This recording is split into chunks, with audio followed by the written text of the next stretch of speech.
କେତେକ ସମୟରେ ଯାହା ଦୃଢ଼ ଦେଖାଯାଏ ତାହା ସ୍ଥିର ନୁହେଁ। ତେଣୁ ଭିତରେ ସ୍ଥିରତାକୁ ଧରି ରଖନ୍ତୁ, କାରଣ ବାହ୍ୟ ଜଗତ ପ୍ରତିଦିନ ପରିବର୍ତ୍ତନ ହୁଏ। ଯଦି ସମୟର ପ୍ରହାର ଆପଣଙ୍କୁ ଭାଙ୍ଗି ଦେଉଛି, ତେବେ ଭୟଭୀତ ହୁଅନ୍ତୁ ନାହିଁ। ଏହା ଆପଣଙ୍କୁ ମଧ୍ୟ ଗଠନ କରୁଛି। ଯାହା ଭାଙ୍ଗିଯାଏ ତାହା ପୁଣି ଚମକ ଦିଏ, କାରଣ ଅଗ୍ନିର ପରୀକ୍ଷା କେବଳ ସୁନା ପାଇଁ ନୁହେଁ, ବରଂ ମାନବ ଆତ୍ମା ପାଇଁ ମଧ୍ୟ ହୋଇଥାଏ। ଯଦି ତୁମେ ଜୀବନରେ ଆଗକୁ ବଢ଼ିବାକୁ ଚାହୁଁଛ, ତେବେ ପ୍ରଥମେ ତୁମକୁ ଧୈର୍ଯ୍ୟ ରଖିବାକୁ ପଡ଼ିବ। ଶାନ୍ତ ରୁହ, କାରଣ ଏହି ଜୀବନ ଏକ ପ୍ରକ୍ରିୟା, ତୁରନ୍ତ ଫଳାଫଳର ଖେଳ ନୁହଁ। ଯେପରି ଜଣେ ମାଳି କୂଅରେ ପାଣି ଢାଳିପାରେ, ଫଳ କେବଳ ରଥ ଆସିଲେ ହିଁ ଆସିବ, ସେହିପରି ତୁମର ପ୍ରୟାସର ମଧ୍ୟ ନିଜସ୍ୱ ଋତୁ ଅଛି।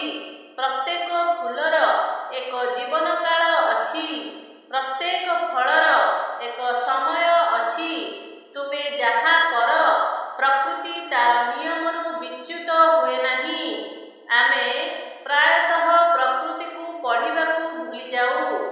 ଯେଉଁଠାରେ ବାଧା, ଅସ୍ତିତ୍ୱ, ତାଚ୍ଛଲ୍ୟ, ଘରୋଇ ସମସ୍ୟା, ଟଙ୍କାର ଅଭାବ, ହୃଦୟ ଭାଙ୍ଗିଯିବ, ବିଶ୍ୱାସ ଭାଙ୍ଗିଯିବ।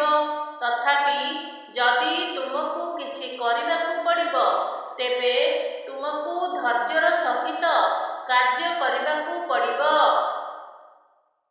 ଶ୍ରୀକୃଷ୍ଣ କୁହନ୍ତି, ଯଦି ତୁମେ କେବଳ ସେତେବେଳେ କାମ ଆରମ୍ଭ କର ଯେତେବେଳେ ତୁମେ ଭାବ ଯେ ସବୁକିଛି ଅନୁକୂଳ ହେବ, ତେବେ ବୁଝିଛ ଯେ ଜୀବନ ସେଠାରେ ଅଟକି ଯିବ, କାରଣ ଅନୁକୂଳତା କେବେ ସ୍ଥାୟୀ ନୁହେଁ।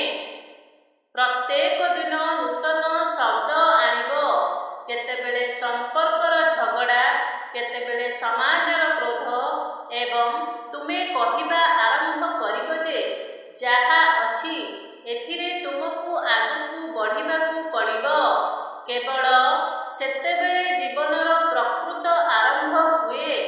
ପ୍ରକ୍ରିୟାକୁ ବିଶ୍ୱାସ କର। ଜୀବନରେ ସବୁକିଛି ଧୀରେ ଧୀରେ ଘଟିବ।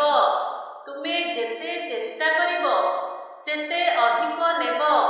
ତୁମେ ସମୁଦ୍ରକୁ ସତ୍ୟ ପଚାର, ସମୁଦ୍ର କେବେ କାହାର ପରିଭାଷା ହୋଇନାହିଁ। କେତେବେଳେ ଚୋର, କେତେବେଳେ ରକ୍ଷକ, କେତେବେଳେ ହତ୍ୟାକାରୀ, ଆଉ କେତେବେଳେ ଦାତା। କିନ୍ତୁ ସମୁଦ୍ର କ'ଣ କରେ? ଏହା ତାର ତରଙ୍ଗରେ ସବୁକିଛି ସଂଗ୍ରହ କରେ ଏବଂ ତାପରେ ଗୋଟେ ତରଙ୍ଗରେ ସବୁକିଛି ଲିଭାଇ ଦିଏ। କାହିଁକି? କାରଣ ଏହା ଜାଣେ ଯେ ଦୁନିଆର ପରିଭାଷା କ୍ଷଣସ୍ଥାୟୀ। ସେଗୁଡ଼ିକ ସ୍ଥାୟୀ ନୁହେଁ, କେବଳ ତୁମର କାର୍ଯ୍ୟ ସ୍ଥାୟୀ। ଲୋକମାନେ ତୁମ ବିଷୟରେ କ'ଣ କୁହନ୍ତି ତାହା ଗୁରୁତ୍ୱପୂର୍ଣ୍ଣ ନୁହେଁ। ଗୁରୁତ୍ୱପୂର୍ଣ୍ଣ ହେଉଛି ତୁମେ ନିଜ ବିଷୟରେ କ'ଣ ଭାବୁଛ। ଯେଉଁଦିନ ତୁମେ ନିଜକୁ କହିବା ଆରମ୍ଭ କରିବ, ମୁଁ ସକ୍ଷମ, ମୁଁ ଶାନ୍ତ, ମୋତେ କାହାର ଅନୁମୋଦନ ଆବଶ୍ୟକ ନାହିଁ, ସେହିଦିନଠାରୁ ତୁମର ଜୀବନ ତୁମର ନିୟନ୍ତ୍ରଣରେ ଆସିବ। ଏବେ ଆସନ୍ତୁ ସେହି ପସନ୍ଦ ବିଷୟରେ କଥା ହେବା, ଯାହା ଇତିହାସର ସବୁଠାରୁ ଗଭୀର ଶିକ୍ଷା ହୋଇଗଲା। ଦୁର୍ଯ୍ୟୋଧନ ଶକ୍ତି ମାଗିଥିଲେ, ଅର୍ଜୁନ ଜ୍ଞାନ ମାଗିଥିଲେ, ଜଣେ ସେନା ମାଗିଥିଲେ, ଆଉ ଜଣେ ସାରଥୀ ମାଗିଥିଲେ। କିନ୍ତୁ କ'ଣ କେବଳ ଶକ୍ତି ଯୁଦ୍ଧରେ ବିଜୟ ଆଣିଥାଏ? ନା, ଶକ୍ତି କେବଳ ଯୁଦ୍ଧରେ ସାହାଯ୍ୟ କରେ। ଜ୍ଞାନ ଦିଗ୍ଦର୍ଶନ ଦିଏ ଏବଂ ଦିଗ୍ଦର୍ଶନ ସହିତ ବିଜୟର ପ୍ରକୃତ ପଥ ଆସେ। ଆପଣ କେବେ ନିଜକୁ ପଚାରିଛନ୍ତି କି, ଆମେ କାହିଁକି ହାରିବା? କାରଣ ଆମେ ଭାବୁଛୁ ଜୀବନ ଏକ ଯୁଦ୍ଧ, କିନ୍ତୁ ବାସ୍ତବରେ ଜୀବନ ଏକ ଯୋଗ, ଯେଉଁଠାରେ ଆପଣ ପ୍ରତିଦିନ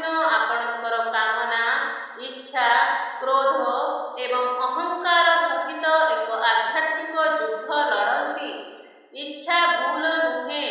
ଯାହା ଭୁଲ ତାହା ଆମ ଉପରେ ସେମାନଙ୍କର ଶାସନ। ଯେ ପର୍ଯ୍ୟନ୍ତ ଇଚ୍ଛା ଆପଣଙ୍କର ପ୍ରେରଣା, ସେମାନେ ଆପଣଙ୍କୁ ଉଚ୍ଚତା ଦିଅନ୍ତି। ଯେଉଁଦିନ ଇଚ୍ଛା ଆପଣଙ୍କୁ ନିୟନ୍ତ୍ରଣ କରିବା ଆରମ୍ଭ କରନ୍ତି, ସେମାନେ ଆପଣଙ୍କୁ ଅଟକାନ୍ତି, ଆପଣଙ୍କୁ ଭାଙ୍ଗି ଦିଅନ୍ତି। ଯଦି ଇଚ୍ଛା ସୀମିତ ହୁଏ, ତେବେ ସେମାନେ ସଂକଳ୍ପ ହୋଇଯାନ୍ତି। ଯଦି ସେଗୁଡ଼ିକ ଅସୀମ ହୁଏ, ତେବେ ସେମାନେ ଅସନ୍ତୋଷର ଅଗ୍ନିରେ ପରିଣତ ହୁଅନ୍ତି। ଆପଣ କ'ଣ ଶାନ୍ତି ଚାହାନ୍ତି, ନା କେବଳ ସଫଳତା? ଭିଡ଼ରେ ରହି ସଫଳତା ହାସଲ କରାଯାଇପାରିବ, କିନ୍ତୁ ଶାନ୍ତି ସେତେବେଳେ ପ୍ରାପ୍ତି ହୁଏ ଯେତେବେଳେ ଆପଣ ଏକା ଥିବା ବେଳେ ଆପଣଙ୍କ ଭିତରେ ଶାନ୍ତିକୁ ଶୁଣିପାରିବେ। ପ୍ରତ୍ୟେକ କଣିକାରୁ ଧନ ସୃଷ୍ଟି ହୁଏ, କିନ୍ତୁ ଗୁଣ ପ୍ରତ୍ୟେକ ପଥରକୁ ଜାଗ୍ରତ କରି ଗୁଣ ସୃଷ୍ଟି ହୁଏ। ତେଣୁ ଯଦି ତୁମେ ଧନୀ ହେବାକୁ ଚାହୁଁଛ, ତେବେ ତୁମକୁ କଠିନ ପରିଶ୍ରମ କରିବାକୁ ପଡ଼ିବ। କିନ୍ତୁ ଯଦି ତୁମେ ସଦ୍‌ଗୁଣବାନ ହେବାକୁ ଚାହୁଁଛ, ତେବେ ତୁମକୁ ଜୀବନର ପ୍ରତ୍ୟେକ ନିଶ୍ୱାସକୁ ଅର୍ଥପୂର୍ଣ୍ଣ କରିବାକୁ ପଡ଼ିବ। ମନେ ରଖ, ଜୀବନର ଏହି ସମ୍ପତ୍ତି ପରବର୍ତ୍ତୀ ଜନ୍ମରେ ଉପଯୋଗୀ ହେବ ନାହିଁ, କିନ୍ତୁ ଏହି ପଥରଗୁଡ଼ିକରେ ଅର୍ଜିତ ଗୁଣ ଅନେକ ଜନ୍ମ ପାଇଁ ତୁମ ସହିତ ରହିବ।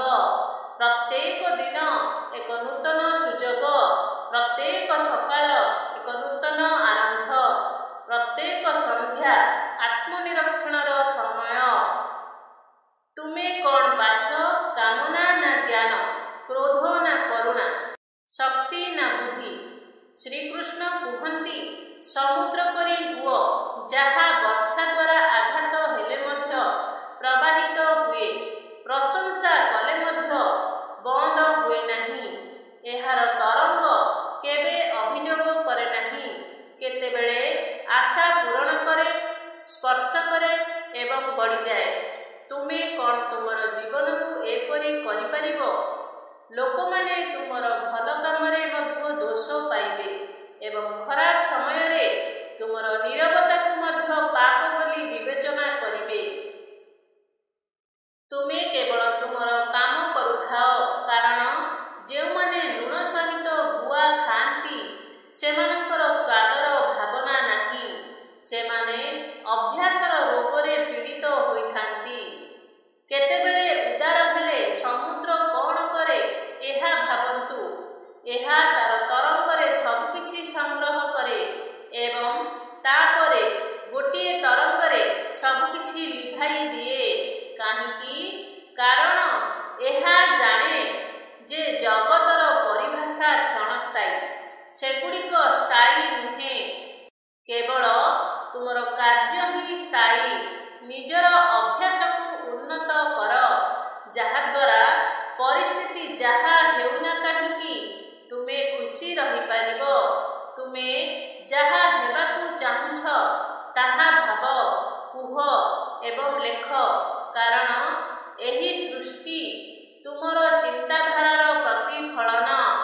ଯେତେବେଳେ ତୁମେ ବଜାରକୁ ଯାଅ, ସେତେବେଳେ ତୁମେ କିଛି କିଣ, ତୁମେ ଏହା ବିଷୟରେ କେତେଥର ଭାବ, ତାହାକୁ ବାରମ୍ବାର ପରୀକ୍ଷା କର। ଏହାର ମୂଲ୍ୟ ଏବଂ ଗୁଣବତ୍ତାର ତୁଳନାତ୍ମକ ମୂଲ୍ୟାଙ୍କନ କର, ଯାହାଦ୍ୱାରା ତୁମ ଦ୍ୱାରା ଦିଆଯାଇଥିବା ଟଙ୍କା ନଷ୍ଟ ହୁଏ ନାହିଁ। କିଛି ଭାଙ୍ଗିଗଲେ ଆମେ ଦୁଃଖିତ ହୋଇଯାଉ, କିନ୍ତୁ ତୁମେ ଯାହା ଅଛ, ତାହା ତୁମେ ଗ୍ରହଣ କରିପାରୁନାହଁ ନିଜ ଦୋଷ ଯୋଗୁଁ।